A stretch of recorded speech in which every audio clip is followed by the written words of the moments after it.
एक दलित बेटी को साड़ी साया खोल करके नंगा घुमाने की धमकी एक टुच्चा सा व्यक्ति देता है, शासन चुप बैठी हुई है। चुप कैसे नहीं बैठेगी? कुछ दिन पहले तो एक बच्ची का बलात्कार हुआ, उसकी हत्या की गई। बच्चियों का बलात्कार और हत्या हो रहा है बिहार में, लेकिन हमारे मुखिया, हमारे प्रदेश के माननीय मुख्यमंत्री नीतीश कुमार जी और उनकी नाक के नीचे काम कर रही प्रशासन जो है ना, वो सुध नहीं लेती है।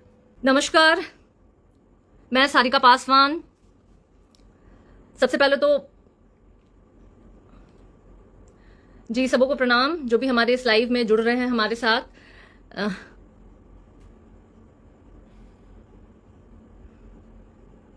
देखिए, आज एक सोशल मीडिया पे एक आशुतोष कुमार के व्यक्ति के द्वारा एक अभद्र टिप्पणी मेरे ऊपर, मेरे नाम के साथ सारिका कुमारी पासवान, मेरे नाम के साथ, और बड़ी ही आपत्तिजनक और अपमानजनक शब्दों का इस्तेमाल करते हुए एक दलित बेटी, एक दलित बहन, एक दलित माँ, एक दलित समाज की महिलाओं के प्रति जो इनकी सोच है, जो घृणित मानसिकता, वो उजागर करते हुए उसने लिखा कि साड़ी साया खोल करके वो मुझे सड़कों पे नंगा घुमाएगा।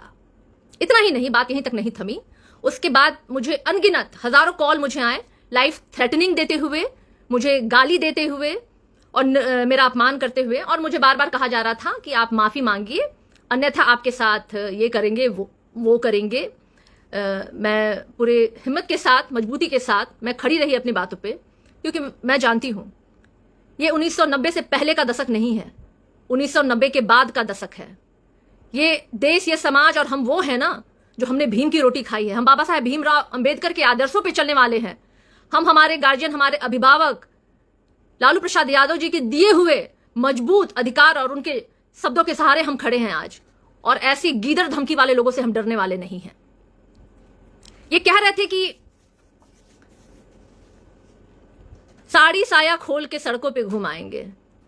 ये तो हुआ है पहले भी दलित महिलाओं को साड़ी साया खोल करके ऐसी घृणित सोच और ऐसी घृणित मानसिकता वाले लोगों ने ये काम किया। कोई पहली बार नहीं हुई है ये, इस तरह की बात जो हुई है, पहले भी हुई है। लेकिन ये दिखा रहा है, ये कोई व्यक्तिगत टिप्पणी नहीं है, ये जातिवादी, धर्म, स्त्री विरोधी मानसिकता को, जो कि सदियों से चली आ रही है दलितों और महिलाओं के प्रति, ये वो दर्शा रहा है। ये दिखा रहे हैं कि कैसे इनके अंदर घृणा भरी हुई है हमारे प्रति। इस घृणा में ना सिर्फ एक जाति बोल रही है, बल्कि वो इतिहास भी है जो औरतों को सिर्फ एक शरीर मानता रहा है, और उन्हें जब मौका मिलता है ऐसे ही ये लोगों का अपमान, हम महिलाओं का अपमान, हम दलितों का अपमान ये करते आए हैं। लेकिन आशुतोष जी, आप ये सोच रहे थे अगर कि आपके फोन कॉल से, आपकी गीदड़ धमकियों से सारिका पासवान अगर डर जाएगी, तो आप भूल रहे हैं। मैंने कहा ना, 1990 का जमाना लद गया।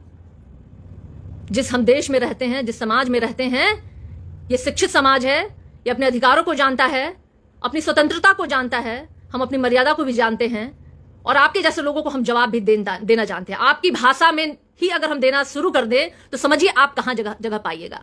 आपने बहुजन की बेटियों का अपमान किया है, आपने दलित बेटी का अपमान किया है, और आप कहते हैं, अभी थोड़ी देर पहले ही इन्होंने पुनः एक पोस्ट किया है जिसमें ये लिख रहे हैं कि किसी के द्वारा ये पोस्ट किया गया है। मजाक बना लिया है आपने, और आप सोचते हैं कि आपकी इन बातों पे मैं यकीन करूंगी और मैं आपको माफी दे दूंगी, आपके कहे गए शब्दों को मैं भूल जाऊंगी जो आपने लिखा है, जो सोशल मीडिया पे फ्लॉट कर रहा है। आप सोचते हैं कि आपको इतनी आसानी से माफी मिल जाएगी, तो ऐसा तो नहीं होगा।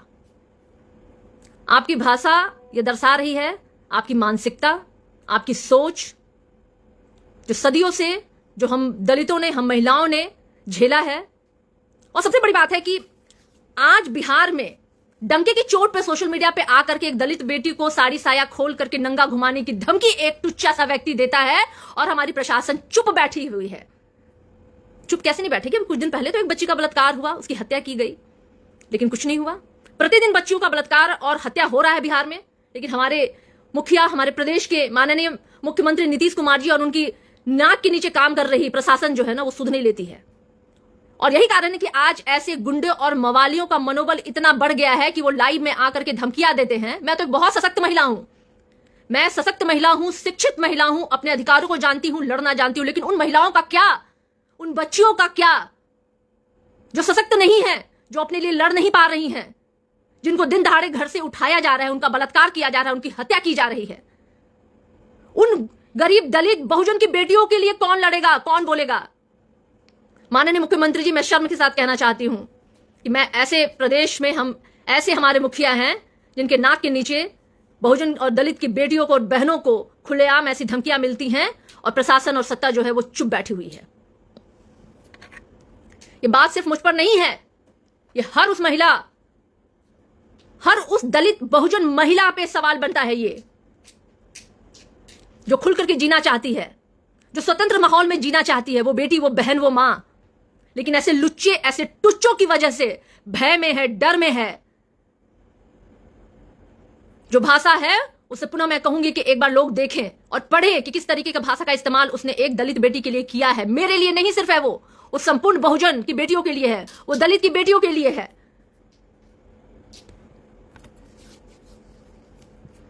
जो लोग कहते हैं कि साड़ी साया खोल करके नंगा घुमाएंगे, उन्हें सुन लेना चाहिए। ये कोई पहली बार तो नहीं है। दलित महिलाओं के खिलाफ यौन हिंसा कोई अपवाद भी नहीं है, ये परंपरा रही है इनकी। और इस सोच की जड़ें जो है ना वो बहुत गहरी हैं। दलित, अगर कोई भी दलित औरत अगर अपनी जुबान खोलेगी तो उसे उसके शरीर को तोड़ देना है। उसे यही कारण है कि आज भी देश में हर दिन एक दलित 10-15 दलित बच्चियों के साथ बलात्कार हो रहा है, उनका तिरस्कार हो रहा है, उन्हें डराया जा रहा है, धमकाया जा रहा है।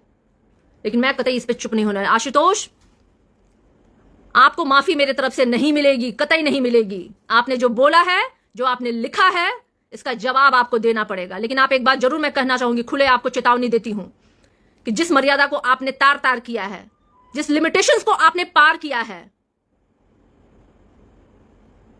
समझ लीजिए अगर हमारा समाज उस दायरे को तोड़ देगा तो आपके लिए कहां जगह बचेगा।